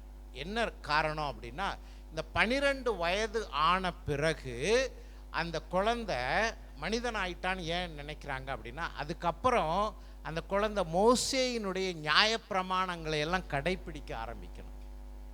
12 வயசு வரைக்கும் மோசேயோட நியாயப்பிரமாணங்கள் இருக்குல்ல, திருடாத, தாயின் தகப்பனையும் கனம் பண்ணு, உன் ஆண்டவராகிய ஒருவரை மாத்திரம் தொழுதுகொள், அப்படி இருக்குல்ல. அது மட்டும் இல்லை, நிறைய இருக்குது. இந்த 10 கட்டளைகள் முக்கியமானது. ஓகே, அப்போ இந்த மோசேயினுடைய நியாயப்பிரமாணங்களை எல்லாம் கடைபிடிப்பதற்கு ஆரம்பிக்கக்கூடிய வயசு என்ன? 12 வயசு. அதை தான் வேதம் சொல்லுது. 12 ஆயிருச்சு, அவருக்கு வேதத்தோட காரியங்கள் எல்லாம் அவர் கடைபிடிக்க வேண்டிய வயது ஆகிவிட்டது. அந்த காலத்திலே எருசலேமுக்கு அவர்கள் போகிறார்கள். அப்போ அந்த பண்டிகையின் முறைமையின்படி எருசலேமுக்கு போய் பண்டிகையெல்லாம் முடிச்சிட்டாங்க. அதை சொல்றதுக்காக வேண்டி மட்டும்தான் ஆவியானவர் அதை எழுதுறார். 42வது வசனத்தை. ஓகே, 43 பாருங்க. பண்டிகை நாட்கள் முடிந்து அங்க போய் பொங்க பானை வச்சது, ஓன்னு சத்தம் போட்டு, அதெல்லாம் எதுவும் எழுது. பண்டிகை நாட்கள் முடிந்த பின்பு என்ன சாப்பிட்டாரு, எது பிடிச்சிருந்துச்சு, எது பிடிக்கல, அதெல்லாம் எதுவும் எழுதலை. எதுக்கு பண்டிகைக்கு போறாரு, ஏன் எருசலேமுக்கு போறாரு, என்ன வயசு அப்படின்றத மட்டும் சொல்லிட்டு 43 பண்டிகை நாட்கள் முடிந்து திரும்பி வருகின்ற பொழுது பிள்ளையாகிய இயேசு எருசலேமிலே இருந்து விட்டார். இது அவருடைய தாயாருக்கும் யோசேப்புக்கும் தெரியாது இருந்தது. முக்கியமான வசனம், ரொம்ப முக்கியமான வசனம். பண்டிகை காலம் முடிஞ்சு எத்தனை நாள் பிரயாணம் சொன்னேன்? 3 நாள் திருப்பி எல்லாம் சாமான் செட்டு பாத்திரம் கீத்திரம் எல்லாத்தையும் மிச்சம் இருந்த விறகு எண்ணெய் எல்லாத்தையும் எடுத்து கோவேரி கழுதை மேலே வச்சு இவங்களும் கோவேரி கழுதை மேலே உட்கார்ந்து கிளம்பிட்டாங்க. வசனம் சொல்லுது, இயேசு எருசலேமில் ஆசரிப்பு கூடாரத்தில் இருந்துட்டார். இவங்கெல்லாம் போயிட்டாங்க. இன்னைக்கு நிறைய கிறிஸ்தவர்கள் ஆண்டவராகிய இயேசு கிறிஸ்துவ ஆலயத்தில் வந்து நீரே ஆண்டவர் அப்படின்னு சொல்லி அவரை ஏற்றுக்கிட்டாங்களா இல்லையா? நீங்கள் எங்க வந்து பாவ அறிக்கை பண்ணி ஆண்டவரை கிறிஸ்துன்னு ஏற்றுக்கிட்ட? கோயில்லையா, வீட்லையா, பஸ் ஸ்டாண்ட்லையா, எங்க?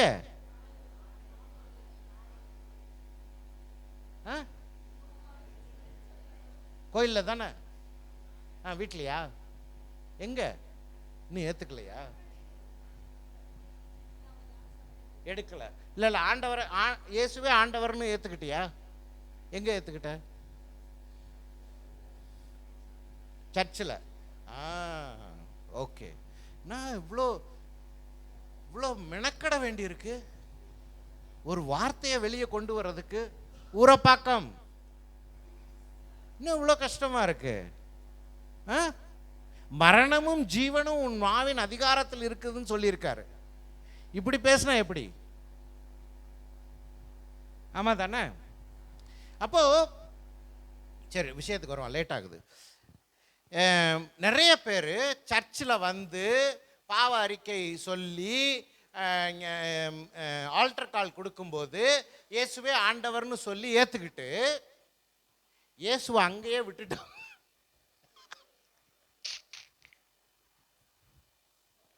அவங்க அப்பா அம்மா மாதிரி, உம்மை இயேசுன்னு ஏற்றுக்கிட்டேன், நீர் இங்கே இரு, நான் போயிட்டு வர்றேன், ஏன்னா எங்கள் வீடு ரொம்ப கொஞ்சம் கஷ்டம், எனக்கே பெட்டு போடுறதுக்கு சரியாக இடம் இல்லை, அதனால் நீர் இங்கேயே இரும், நான் போயிட்டு அடுத்த வாரம் வந்து பார்க்குறேன் அப்படின்னு சொல்லி இயேசுவை இங்கேயே விட்டு போயிடுறது. அந்த மாதிரி தான் வசனம் தானே சொல்லுது. மரியாளும் யோசேப்பும் இயேசு இருக்காரா இல்லையா அப்படின்றதே தெரியாம கிளம்பி போயிட்டாங்க. ஹலோ, இயேசு எருசலேமிலே தங்கிவிட்டார் அப்படின்னு சொல்லி வசனம் சொல்லுது. அப்போ நிறைய பேருக்கு இதுதான் பிரச்சனை. இன்னைக்கு விசுவாசியாகிய கிறிஸ்தவனுக்கு இதுதான் பிரச்சனை. வீட்டில் முட்டி போட்டு ஜெபிப்பான், நல்ல புத்தி கொடு, இன்னைக்கு புதுசா ஒரு பிசினஸ் ஆரம்பிக்க போறேன், அதை ஆசீர்வதியும் அப்படின்லாம் ஜெபிச்சுட்டு இயேசு அங்கேயே விட்டுட்டு இவன் கிளம்பி போயிடுவான் பைக் ஏறி. இயேசு எங்கப்பா அப்படின்னா இருக்காராங்க.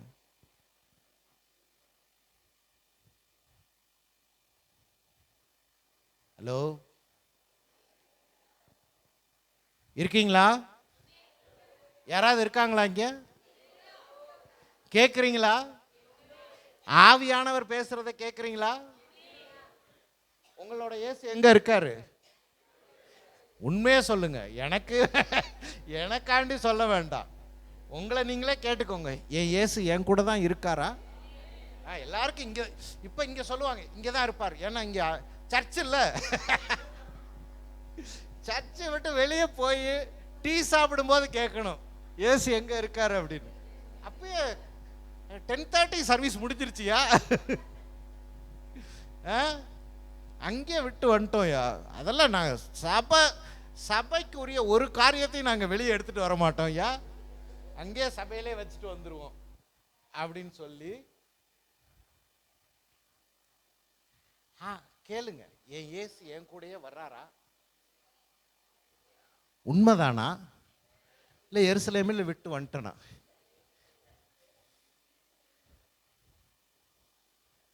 எருசலேமிலே விட்டுட்டு கிளம்பிட்டாங்க. 44 சொல்லுது, அவர் பிரயாணக்காரரின் கூட்டத்திலே இருப்பார் என்று அவர்கள் நினைத்து ஒரு நாள் பிரயாணம் வந்து உறவின் முறையாரிடத்திலும் அறிமுகமானவரிடத்திலும் அவரை தேடினார்கள். இது ஒரு அடுத்த பிரச்சனை.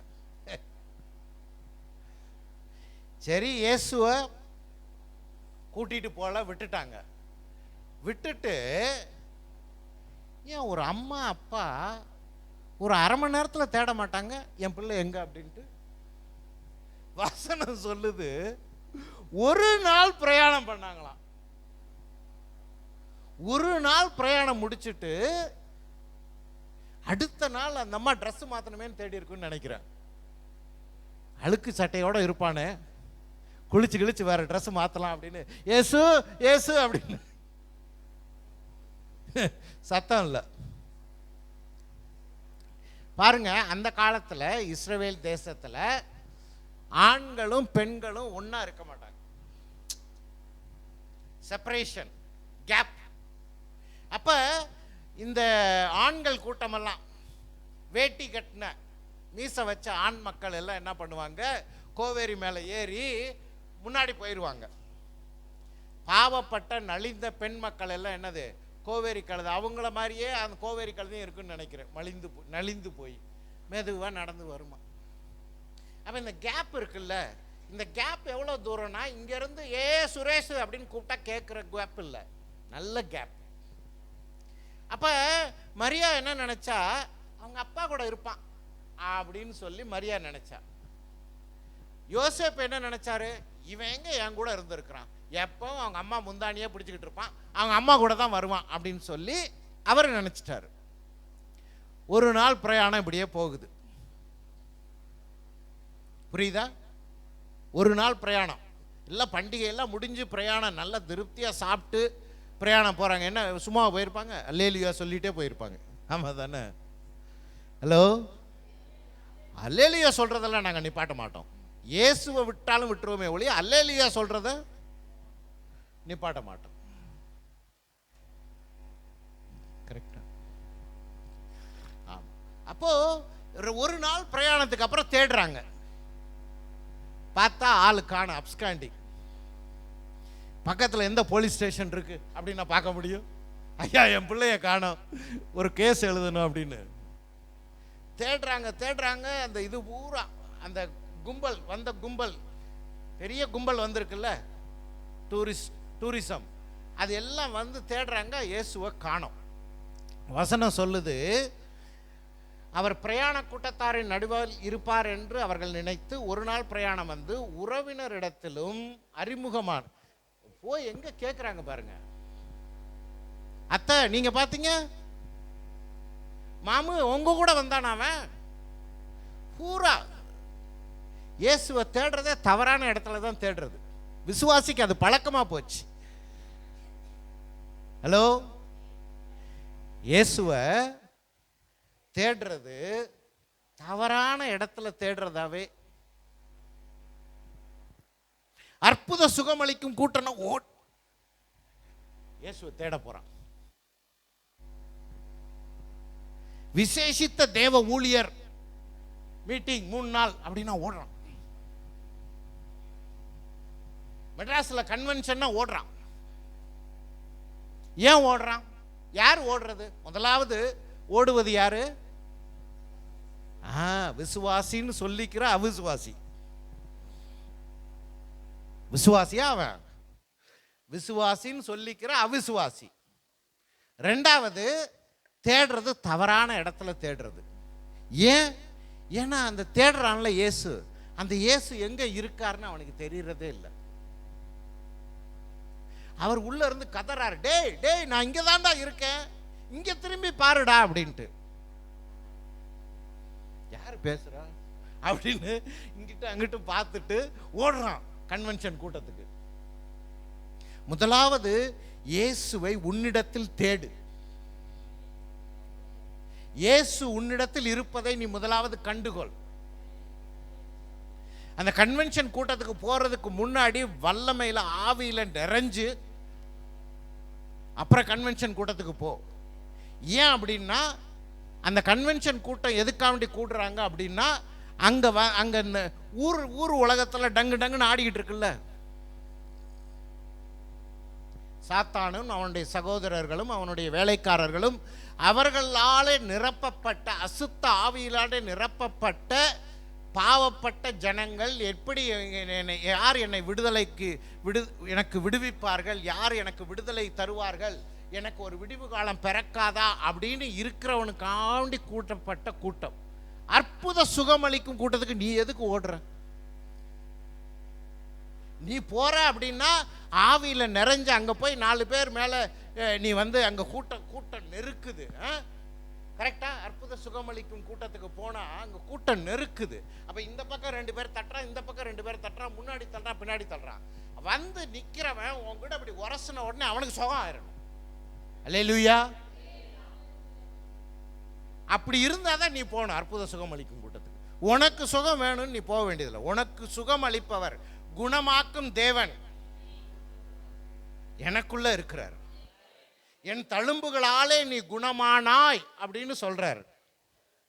அப்ப நீ அற்புத சுகமளிக்கும் கூட்டத்துக்கு போறேன்னா, உன் பேச்செல்லாம் நம்பிட்டு நான் இருக்க முடியாது. அங்க வருவார் பாஸ்டர், அவர் ஜெபம் பண்ணாருன்னு எனக்கு சுகமாகுன்னு சொல்லிட்டு போறேன். அப்படிதானே அர்த்தம்? ஹலோ, அப்படிதானே அர்த்தம்? அப்ப அற்புத சுகமளிக்கும் கூட்டத்துக்கு நீ போகிற அப்படின்னா, நீ அதுக்கு முன்னாடி உட்கார்ந்து ஜெபிச்சு, அந்த கூட்டத்துக்கு ஜெபிச்சு, ஆவியானவர்கிட்ட என்ன நிரப்புங்க, உங்களை அபிஷேக தைலத்தால் என்ன நிரப்புங்க, இன்னைக்கு போய் ஒரு 10 பேரையாவது கட்டுண்டவர்களை நான் விடுதலை ஆக்கிட்டு வரணும் அப்படின்னு போகணும். ஹலோ, வசனம் சொல்லுது, ஆண்டவராகிய கிறிஸ்துவை மரித்தோரிலிருந்து எழுப்பின அதே ஆவி பக்கத்து வீட்டுக்காரன் மேலேயே வாசமா இருக்கு, உங்களில் வாசமா இருக்கிறார். அப்ப அவருக்கு என்ன டைனமிக் பவர்னா,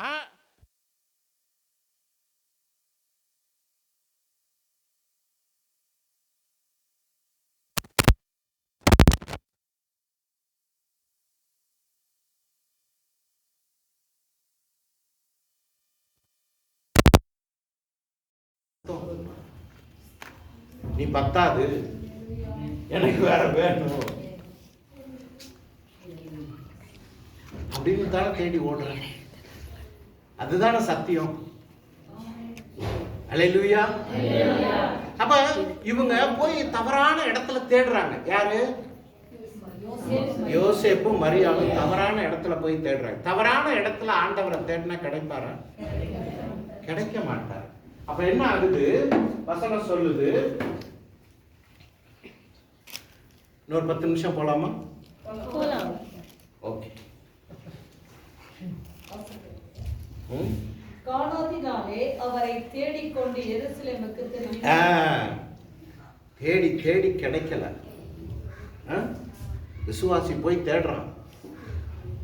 சுகமளிக்கும் கூட்டத்துக்கு போறான், கன்வென்ஷனுக்கு போறான், எதுக்கோ போறான். நான் பேர் சொன்னா தப்பா ஆயிடும். ஓகே, எதோ இடத்துக்கு போறான்.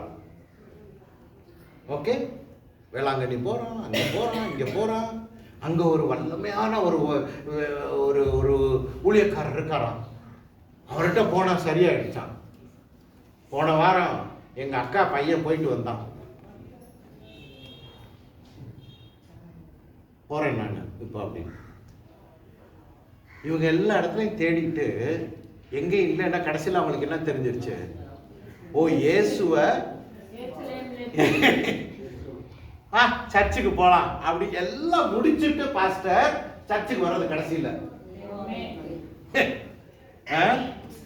எல்லாம் அவங்களுக்கு தெரிஞ்சவங்க சொன்னது கேட்டது எல்லாத்தையும் முடிச்சுட்டு தான் சர்ச்சுக்கு வர்றது. அதே மாதிரி பண்ணியிருக்காங்க. காணாததினாலே அவரை தேடிக்கொண்டே எருசலேமுக்கு திரும்பி போனார்கள். 3ஆம் நாளைக்கு பின்பு அவர் தேவாலயத்தில் போதகர் நடுவில் உட்கார்ந்து இருக்கவும், அவர்கள் பேசுகிறதை கேட்கவும், அவர்களை வினாவவும் கண்டார்கள்.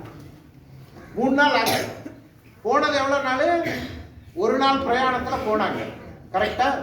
அப்புறம் வர்றதுக்கு 1 நாள் ஆயிருக்கும். 1 நாள் பிரயாணத்துல போயிருக்காங்கன்னா வர்றதுக்கு 1 நாள் ஆயிருக்கும்ல. 2 நாள் ஆச்சு. அப்ப மிச்சம் 1 நாள் பூரா தேடி இருக்காங்க. பார்த்துக்கோங்க, கூட்டத்துல இயேசுவை பத்தி அப்படின்ட்டு. 3ஆம் நாள்ல வந்து பார்க்குறாங்க. பார்த்தா இவர் ஜம்முன்னு சர்ச்சில் உட்கார்ந்து பாஸ்டர் கூட பேசிக்கிட்டு இருக்காரு. அப்படியா பாஸ்டர்? அப்ப அந்த வசனத்துல அப்படி போட்டுருந்துச்சு அதுக்கு அப்படின்னு பாஸ்டருக்கு தெரியல, ஏதோ உளர்றாரு. உடனே இவர் சொல்றாரு, அப்படி இல்லை, அது இது இப்படி அப்படின்னு. அதுதான் இங்க வசனம் சொல்லுது. அவர்கள் பேசுகிறதை கேட்கவும் அவர்களை வினாவவும் கண்டார்கள். அவர் கேட்கிறார், அது எப்படி அப்படி அப்படின்னு சொல்லி.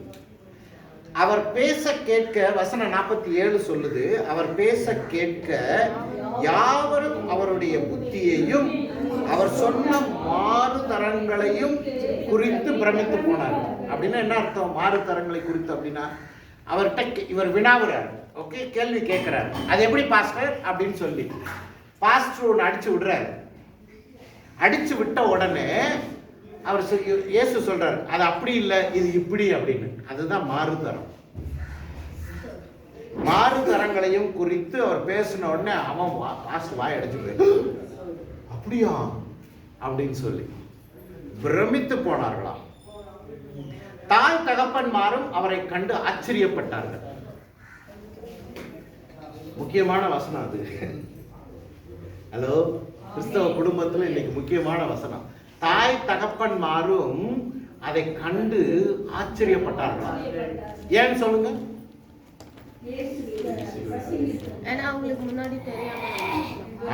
ஏன் ஆச்சரியப்பட்டாங்கன்னா, இவனுக்கு எப்படி இந்த பைபிள் நாலேஜ் வந்துச்சு? நம்ம தான் வீட்டுல பைபிளே படிக்கிறது இல்லையே, நம்ம தான் வீட்டுல பைபிளே பேசுறது இல்லையே, நம்ம தான் வீட்டுல பைபிளே ஜெபிக்கிறது இல்லையே, இது எதுவுமே பண்ணாம இவனுக்கு எப்படி இந்த பைபிள் நாலேஜ் வந்துச்சு? எப்படி வேத வசனத்துல இருந்து எடுத்து பேசுறான்?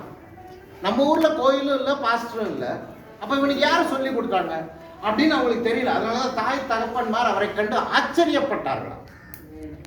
எத்தனை வீட்டுல இது நடக்குது? பையன் சர்ச்சுக்கு வந்தா மட்டும்தான் வசனம் கேட்குது. நான் இங்க கேட்கணும்னு நினைச்சேன், 20 வயசு கீழே இருக்கக்கூடிய இளைஞர்கள், வாலிபர்கள் யார் வேணாலும் இந்த பாட்டில் இந்த காம்படிஷன்ல கலந்து கொள்ளலாம். இந்த காம்படிஷன்ல கலந்து கொள்ளலாம். Okay, competition for youngsters below 20 years. 1000 rupees. 1000 rupees. Okay, கரெக்டா? ரெடியா? ரெடி. ஓகே. இந்த செவர் இருக்குல்ல, இந்த மேல இந்த செவர் டியூப்லைட் 3 மாட்டி இருக்குல்ல, அந்த 3 டியூப்லைட்டுக்கு பின்னாடி வசனம் எழுதி இருக்கு, 2 வசனம். அந்த வசனம் என்னன்னு சொல்றவங்களுக்கு 1000 ரூபாய். படிச்செல்லாம் சொல்ல. அடே,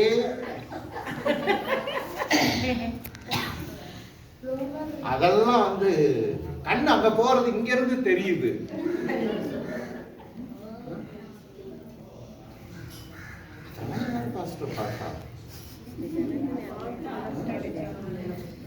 தெரியுமா?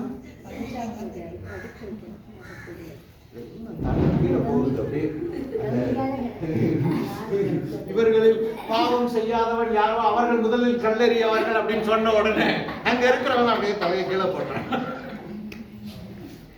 ஹலோ, அந்த மாதிரி எல்லா தலையும் கீழே போகுது. அப்ப அடுத்த வாரம் வந்த உடனே அது எல்லாத்தையும் 10 தடவை சொல்ல சொல்லுது. அவசரம் எதுக்கு எழுதி போட்டிருக்கு? அங்க இடம் சும்மா இருக்குன்னா.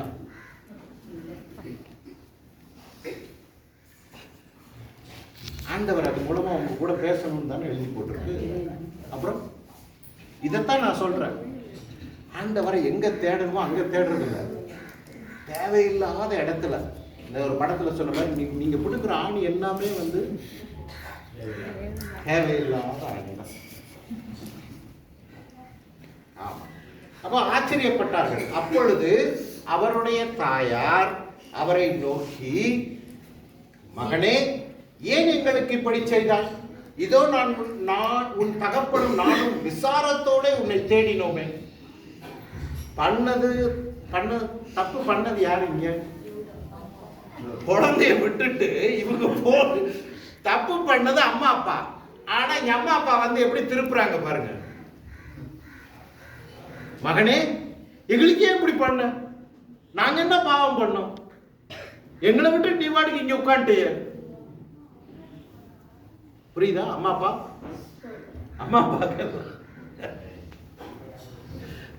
தப்பு முதல்ல பண்றது நம்ம, அப்புறம் குழந்தைய போட்டு அடிக்கிறது. ஏன் பண்ண புரியுதுங்களா? அது முதலாவது வெளிப்பாடு. இதுல ரெண்டாவது, இந்த மகனே அப்படிங்கிறது ஆங்கிலத்துல சைல்டு அப்படிங்குது. இப்பதான் கொஞ்சம் வருஷத்துக்கு முன்னாடி பார்த்தோம், அவனுக்கு 12 வயசு ஆயிடுச்சு, அவன் குழந்தையில இருந்து பெரியவன் ஆயிட்டான் அப்படின்னு அந்த விசேஷத்தை கொண்டாடதான் வந்திருக்காங்க. ஆனா மரியா பாருங்க, தாய் உள்ளம் பையன் 30 வயசு ஆகி கல்யாணம் ஆகி குழந்தை குட்டி பெத்தா கூட தாய்க்கு அவன் குழந்தை தான். ஆமாவா இல்லையா? அவன் எவ்வளவு வயசானாலும் சரி. எங்க அம்மாக்கு வந்து இப்போ 75 வயசு ஆகுது. ஓகே, இப்ப அவங்கள நான் போய் வர்றப்பெல்லாம் நான் போய் பார்க்கிற போது அவங்களுக்கு நான் குழந்தையா தான் தெரியுறேன். ஏதோ ஒரு வயசுல என்ன ஃபிக்ஸ் பண்ணிட்டாங்க, எப்படிப்பா இதெல்லாம் பண்ற அப்படின்னு.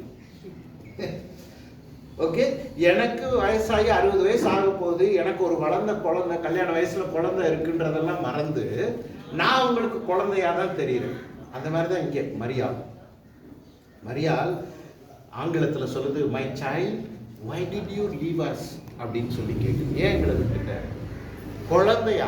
அப்ப ஒரு குழந்தைய வளர விடாம முன்னேற விடாம தடுக்கிறதுல முதல் கரெக்டா சொன்னாங்க, முதல் எதிரி யாரு அப்படின்னா அம்மாவும் அப்பாவும் தான். குழந்தைய வளர விடணும். மகனே, ஏன் எங்களுக்கு இப்படி செய்தா? இதோ ஒரு தகப்பனும் நானும் விசாரத்தோடு என்னை தேடினவர். அதற்கு அவர், நீங்கள் ஏன் என்னை தேடினீர்கள்? என் பிதாவுக்கு அடுத்தவைகளில் நான் இருக்க வேண்டியது என்று அறியீர்களா? ஓகே, தங்களுக்கு அவர் சொன்ன வார்த்தையை அவர்கள் உணர்ந்து கொள்ளவில்லை.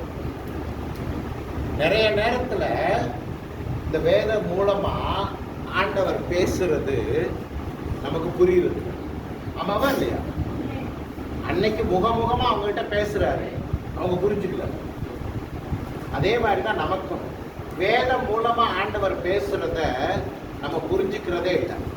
ஆனா நம்ம எல்லாம் என்ன பண்றோம், நமக்கு புரியல அப்படின்னா அதை விட்டுட்டு அப்படியே கடந்து போயிருக்கும். ஆனா மரியா என்ன பண்றா பாருங்க, பின்பு அவர்களிடமே போய் நாசரேத்தில் சேர்ந்து அவர்களுக்கு கீழ்ப்படிந்திருந்தார். அவருடைய தாயார் இந்த சங்கதிகளை எல்லாம் தன் இருதயத்தில் வைத்துக் கொண்டார். என்ன பண்றாங்க? எனக்கு புரியல போ அப்படின்னு சொல்லிவிட்டாங்க. இருதயத்துல வச்சுக்கிட்டாங்களாம். இருதயத்துல வச்சுக்கிட்டாங்க அப்படின்னா என்ன அர்த்தம்? இயேசு சொல்ற ஒவ்வொரு வார்த்தையிலையும் ஏதோ ஒரு அர்த்தம் இருக்கு, ஏதோ ஒரு வெளிப்பாடு இருக்கு, ஏதோ ஒரு விடுதலை இருக்கு. நான் இதை சும்மா அப்படியே விட்டுற மாட்டேன், புரியல அப்படின்னு கடந்து போயிட மாட்டேன். என் இருதயத்தில் நான் வச்சிருப்பேன். ஒரு நாள் அதற்கான வெளிப்பாடு வரும், ஒரு நாள் அதற்கான விடுதலை வரும் அப்படின்னு சொல்லி இருதயத்தில் வச்சுக்கிட்டாங்களாம். அப்புறம் வசனம் 52 சொல்லுது, இயேசுவானவர் ஞானத்திலும் வளர்த்தியிலும் தேவ கிருபையிலும் மனிதர் தயவிலும் அதிகமாய் விருத்தி அடைந்தார். இன்னைக்கு நம்ம ஒப்பு கொடுப்போமா? ஆண்டவரே, உம்மை எப்படி ரிசீவ் பண்ணணும்? குழந்தையா, பால்குடி மறக்காத குழந்தையா உம்மை எப்படி நான் ரிசீவ் பண்ணணும்? அதே மாதிரியே உங்களை வச்சுட்டனே ஆண்டவரே. இத்தனை வருஷமா வேதம் லூக்கா 2:52 சொல்லுது, ஞானத்திலும் வளர்த்தியிலும் மனுஷ தயவிலும் தேவ கிருபையிலும் உம்மை வளர்க்காம இப்படியே குழந்தையா வச்சுட்டு நான் நாசமா போயிட்டேன்னு. இல்லை ஆண்டவரே, உங்கள்கிட்ட திரும்பி வர்றேன், நான் தயவு செஞ்சு என்னை மன்னிச்சிருங்க. தயவு செய்து உங்களை நான் குழந்தையாவே ட்ரீட் பண்ணி உங்களுக்கு சாப்பாடு போடாமல் தண்ணி கொடுக்காம நீங்கள் படுத்தீங்களா தூங்குனீங்களா எந்திரிச்சிங்களான்னு கேட்காம இப்படியே வாழ்ந்துட்டேனே. உங்களை சபையிலேயே விட்டுட்டு நான் வந்துட்டேனே, என் கூடையே இருக்கிறத உணராமல் இருந்துட்டேனே, என்னை மன்னிங்க, என்னை மன்னிங்க. முதலாவது காரியம், நம்மளுடைய வாழ்க்கையிலே ஒரு திருப்பு முனை வர வேண்டும் என்றால், முதலாவது காரியம் மனம் கசிந்து நான் செய்த பாவம் என்ன, என் மீறுதல் என்ன, அதற்கு எங்கே இருந்து எனக்கு விடுதலை வரும், பாவ மன்னிப்பு வரும், இந்த பாவ நிவர்த்தி எங்கே இருந்து வரும் அப்படின்ற நிச்சயம் இருக்கணும். ஆண்டவர் ஒருவரால் மட்டும்தான் உங்களோட பாவத்தை என்னோட பாவத்தையும் மன்னிச்சு திரும்பவும் எடுத்துக்க முடியும். அதனால தான் டேவிட் சொன்னான், have mercy on me, O God, according to your unfailing love, according to your great compassion, blot out my transgressions. சங்கீதம் 51 சொல்றான், என்னுடைய பாவத்தை எல்லாம் பாராமல் உன் முகத்தை மறைத்து என்ன விடுதலை ஆக்கும் அப்படின்ட்டு. ஸோ இந்த மீறுதல்கள் பாவத்தில் இருந்து அவரிடத்துல பாவ மன்னிப்பை, பாவ நிவர்த்தியை முதல்ல பெற்றுக்கணும். பெற்றதுக்கு அப்புறமா கிறிஸ்தவ வாழ்க்கை எப்படிப்பட்ட வாழ்க்கை? விசுவாச வாழ்க்கை. அப்ப விசுவாச வாழ்க்கையில பாவ மன்னிப்பையும் விசுவாசத்துல தான் பெறணும், பாவ நிவர்த்தியும் விசுவாசத்துல தான் பெறணும். அது பாவ நிவர்த்தியும் பாவ மன்னிப்பையும் விசுவாசத்துல பெற்றதுக்கு அப்புறமா நடக்கக்கூடிய வாழ்க்கையும் விசுவாசத்துல தான் இருக்கணும். ஹலோ, பஸ் வந்து பஸ் ஸ்டாண்ட்ல நின்னா நான் பஸ்ல ஏறுவேன் அப்படின்றது விசுவாச வாழ்க்கை இல்லை. பஸ் வராமையே நான் ஃப்ளைட்ல ஏறுவேன் அப்படின்றதான் விசுவாச வாழ்க்கை. அல்லேலூயா. அப்போ விசுவாச வாழ்க்கையில் அடுத்த ஸ்டெப்பை எடுத்து வைக்க ஆரம்பிக்கணும். துணையாளரே வாங்க, இன்னைக்கு என்ன ஜீன்ஸா? ஓகே, நல்லா தான் இருக்கு உங்களுக்கு, வாங்க என் கூட அப்படின்னு சொல்லி கூட்டு போகணும். ஹலோ, ஜெபிப்போமா? நல்ல பிதாவே, இந்த நல்ல காலை வேலைக்காய், நீர் கொடுத்த கிருபைக்காய், தயவுக்காய், எல்லாவற்றுக்கும் மேலாக நீர் எங்களோடு முகமுகமாய் பேசினதற்காய் உமக்கு கொடான கோடி நன்றி செலுத்துகிறோம் அப்பா. தாய் தன் பிள்ளையை மறந்தாலும் நான் உன்னை மறவேன் என்று கூறின தேவனே, இத்தனை நாளும் உங்களை அசட்ட பண்ணினாலும் அதையெல்லாம் கணக்கில் வைக்காம எங்களை தேடி வந்த கிறிஸ்துவே, உம்மை நோக்கி எங்களுடைய கண்களை உயர்த்துகிறோம் சுவாமி. எங்கள் மனக்கண்களை நீர் திறந்ததற்காய் ஸ்தோத்திரம். எங்கள் செவிகளை நீ உம்முடைய வார்த்தையை கேட்கும்படி செய்ததற்காய் ஸ்தோத்திரம். இப்பொழுதும் கர்த்தாவே, உண்மையாகவே மனது உருகி மனம் கசிந்து உம்முடைய சமூகத்தண்டை வருகிறோம் அப்பா. நீரே ஆண்டவர் என்று சொன்ன காலத்தில் இருந்து இந்த நாள் வரை உம்மை தேடாமல் உம்முடைய நேசத்தை அறியாமல் வளர்ந்து விட்டோமே, எங்களை மன்னியும், தயவாய் எங்களை மன்னியும் கர்த்தாவே. ஒரு முறை கூட கல்வாரி சிலுவையிலே நீர் சிந்தின அந்த பரிசுத்த இரத்தம் எங்கள் ஆவி ஆத்துமா சரீரத்தை கழுவி சுத்திகரிக்கட்டும் அப்பா. எங்களுடைய சிந்தைகள் கிறிஸ்துவின் சிந்தைகள் போல உருமாறட்டும் தேவனே. எங்கள் இருதயங்கள் பரிசுத்தப்படுத்தப்படட்டும் அப்பா. எங்கள் வாயின் வார்த்தைகள் கர்த்தாவை வல்லமையாய் வெளிப்படத்தக்கதாக எந்த அவிசுவாச வார்த்தைகளையும் எங்கள் வாய்களில் இருந்து வராமல் இருக்கட்டும் சுவாமி.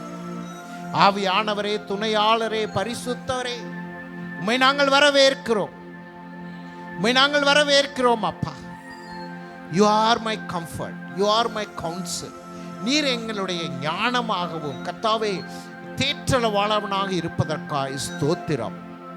இந்த நாள் முதல் நீர் யார் என்று அறிந்து கொண்ட இந்த நிமிடம் முதல் நான் உன்னை விட மாட்டேன், உன்னை விட்டு விலக மாட்டேன், உம்மை புறம் போக சொல்ல மாட்டேன். நீர் என்னோடு இருந்து என்னிலே வாசம் பண்ணுகிற தேவன், எனக்காக யுத்தம் செய்கின்ற தேவன், எனக்காக வழக்காடுகின்ற தேவன், மேக ஸ்தம்பமாய் அக்கினி ஸ்தம்பமாய் என்னோடு வருகின்ற தேவன் நீர் கர்த்தாவே. உம்முடைய அன்பை நான் அறிந்து கொண்டேன். இந்த நல்ல பங்கு எடுபடாமல் கர்த்தாவை நான் காத்துக்கொள்வேன். விசுவாசத்திலே நிற்பேன். விசுவாச வீரன் என்று நீர் என்னை பற்றி எழுதும் வரை ஜெயம் எடுத்து, ஜெயத்தின் மேல் ஜெயம் எடுத்து, இந்த வாழ்க்கை இன்னதென்று மற்றவர்கள் உணரத்தக்கதாக நான் வாழ்ந்து காட்டுவேன். கிருபை பாராட்டும். எல்லா துதியும் கனமும் மகிமையும் உமக்கே செலுத்துகிறேன். மீட்பர் இயேசுவின் ஜெபம் கேட்கிறேன் நல்ல பிதாவே. ஆமென். கர்த்தாவே, இந்த